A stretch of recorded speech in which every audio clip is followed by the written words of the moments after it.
कि बुद्धि जी के आखिरी वचनिया हो,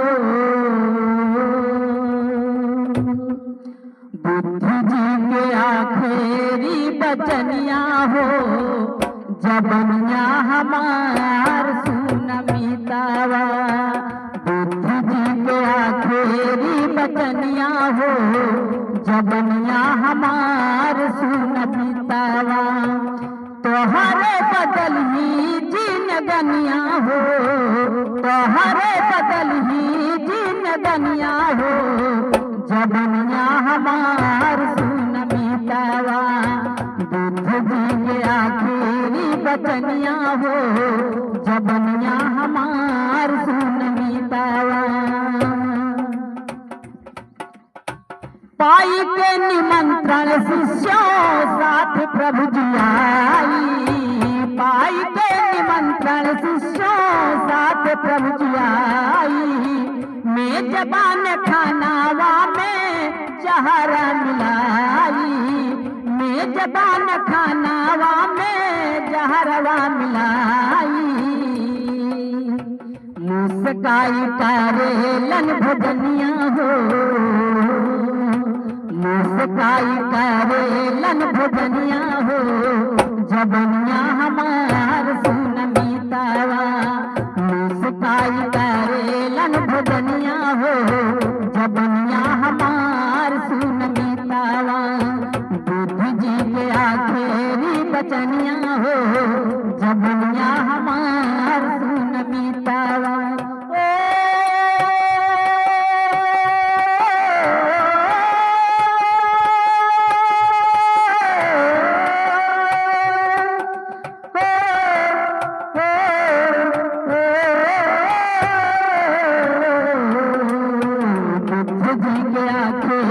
बचनिया हो, बुद्धि जी के आखिरी बचनिया हो, जबनिया हमार सुनमितावा।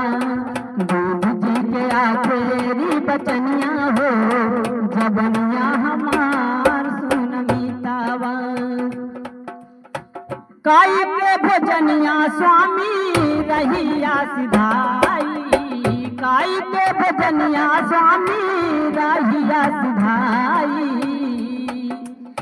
जहरा शरीरिया में असर जब दिखाई, जहरा शरीरिया में असर जब दिखाई।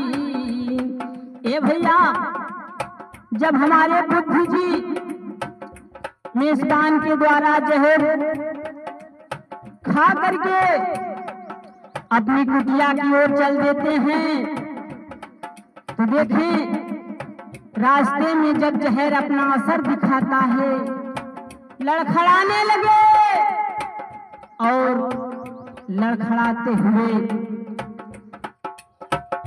हमारे स्वामी गौतम बुद्ध जी गिर जाते हैं। उस समय सिर को हाथ पर टेकते हुए लेटे हुए आखिरी वचन बोलते हैं, क्या? कई के भजनिया स्वामी रहिया सिधाई, कई के भजनिया स्वामी रहिया सिधाई। जहरा शरीरिया में असरा दिखाई, जहरा शरीरिया में असरा दिखाई। गस खाई गिरल जमीनिया हो, गस खाई गिरल जमीनिया हो, जबनिया हमार सुनमितावा। गस खाई गिरल जमीनिया हो, जबनिया हमार सुनमितावा। बुद्धि जी के आखिरी बचनिया हो, जबनिया हमार सुनमितावा। बुद्धि जी के आखिरी बचनिया हो, जबनिया हमार सुनमितावा। ए भैया, आज हमारे गौतम बुद्ध जी आखिरी वचन बोलते हैं, क्या? आखिरी बचनिया बुद्ध सबको समझाई, आखिरी बचनिया बुद्ध सबको समझाई। स्वयं से जिंदगी स्वयं से बनी बनो अनुयायी, जिंदगी स्वयं से बनी बनो अनुयायी। आप जानकारा तू न दनिया हो, हाँ हाँ आप जानकारा तू न दनिया हो, जबनिया हमार सुन मीतावा। आप जानकारा तू न दनिया हो, जबनिया हमार सुन मीतावा। बुद्ध जी के आखिरी बचनिया हो, जबनिया हमार सुन मीतावा। बुद्ध जी के आखिरी बचनिया हो, जबनिया हमार सुन मीतावा।